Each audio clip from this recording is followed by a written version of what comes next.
My name is Rodney Christiansen. I'm an artist. I was born in Brooklyn, specifically in Diker Heights. So tell me about your growing up in Brooklyn as a young kid. It was pretty typical. Play Red Light, Green Light, 1, 2, 3. No. Johnny on the Pony. We were too busy with Kings and... Hot Peas and Butter. Hot Peas and Butter, I never heard of it. Come on. What is that one? That's in Brooklyn. You should know about that. Hot Peas and Butter. We used to play War a lot. What's that? That was like, it was like a game where you would just have like a 5-block radius and you would find each other. It was like a hide and go seek, but we called it War because we didn't want to call it hide and go seek. You know, that game, we called that Hot Peas and Butter. That was Hot Peas and Butter.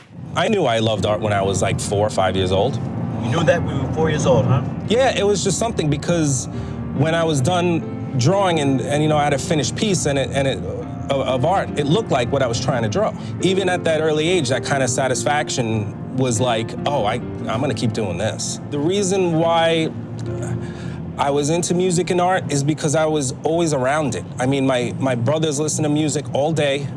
My parents listen to music all day. So it was coming in at me, all different styles, all different angles. I was in a rock band for a decade. You the lead singer? Mm-hmm. Yes, I still do it. Truth is I was roaming your eyes. I'm terrified. To say art is everything is very cliche, because it is. I mean, that's truth. But for me, art like has its veins, like in everything I do.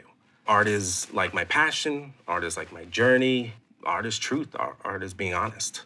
Art is working hard. Art is hustle. Everything is in it. First year, I went to art and design. Were you happy when you got in art design? Yeah, I was thrilled. It was a bit of a rough school. The kids going to that school got in on their art, but their art was graffiti. They were street artists, and they were all, you know, they were all rebelling. And there was one time where I was leaving school, and I got a box cutter to my arm. And kind of freaked me out. I was like, man, I can't stay here. I was like, the art program may be good, but you know, the art to me, art comes with me wherever I go. So you graduated Port Hamilton. Yeah. Then you went to FIT, right? Yeah. I took this abstract class in FIT. And his teacher's name? Mr. Way. He just basically said, you know, it's not really what you're gonna paint, it's your mentality. I asked myself, what do I want my viewer to see, like, or experience?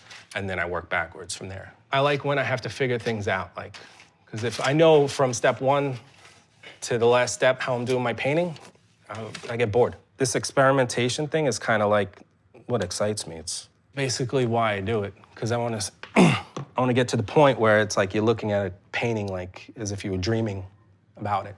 Uber, what it does, it grants me clarity. I think about paintings when I'm driving constantly. The driving gives me the focus, and that's when I try to like solve my problems. Since all my paintings are experiments anyway, I gotta figure it out one way or another. The driving really helps me focus and it keeps me on the right track, and that's when the ideas come. Brooklyn is probably the most chill borough to drive in.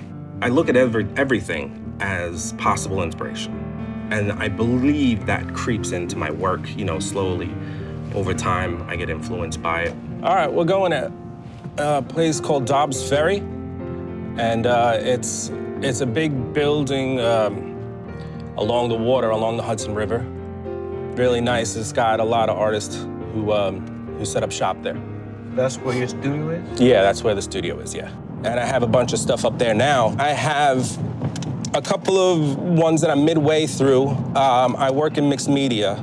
I like mixed media because it allows me to explore things that I otherwise find limited. If I'm doing mixed media, I can combine different elements to get the results I want, and it feels like the possibilities are endless for me. I'm gonna take the same metal, put it in the back here, and then I'm gonna make this a very dark painting, and then this piece very, very bright. So as if it cracked and open and you could see the actual atmosphere is very bright. This piece is called Monica. This was the first painting out the gate when I started getting back into everything. Who's Monica? Monica's my fiancée. If it wasn't for her, I would not be anywhere near this. I graduated FIT, had the degree in 3D computer animation. It was the inaugural class for FIT with that major. So they didn't really have any internships. They didn't have any connections. You can't apply to creative jobs like that. So you'd bring a portfolio or send it to all these places, and they would just toss it in the trash. They don't even look at them. That's when I started to shut it down. Why? To me, it was like, I spent my whole entire life doing this to get, the door shut in my face. So I thought that maybe the art, wasn't gonna help me in my life, So when I did the construction job and I started working for CVS, it kind of just went quiet. She was the one who basically said, hey, you're doing this work here, that's not your passion, we gotta fix that. And let's get into something more creative. And, every time I fought with her, I was like, yeah, but the security and everything, we're gonna lose money. She was like, we'll get by. It all just would have passed me by, but it's electric now. Like, she saved my life. You're gonna love this story. I'm waiting. Okay, we went to Fort Hamilton together. You remember Fort Hamilton? That was, 20 years ago? Yeah, I do. It was a great time. It was a good thing you rejected me back then. Oh, I don't know if I rejected you. I think you did. No, I think you did. I come across her at a Sweet 16, and she was on the staircase, and she just said, I just want to dance, I feel like dancing. I was like, well, I'll dance with you. And she was like, no, that's okay. But, it's a blessing. Because then, New Year's Eve, that was it. It was just one New Year's Eve, my friend was like, oh, I'm inviting Monica to New Year's Eve. I was glad that our friend invited you to the dinner and that I coincidentally sat next to you.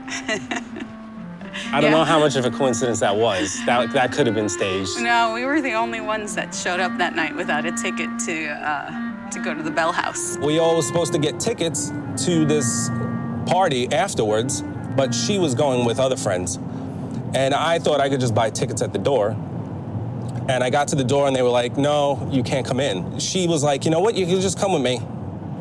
You can come hang out with my friends. We went to another place, we hung out, and we've been inseparable. I wrote a song once that was my proposal to her.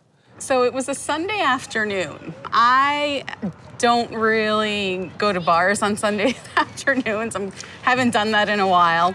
But he had a little gig that day, so I decided to go. And I went, and it was unusually packed in this bar. It's called the Three Jolly Pigeons. He went on with his band, and they were singing regular songs. And then my mom showed up, and my brother.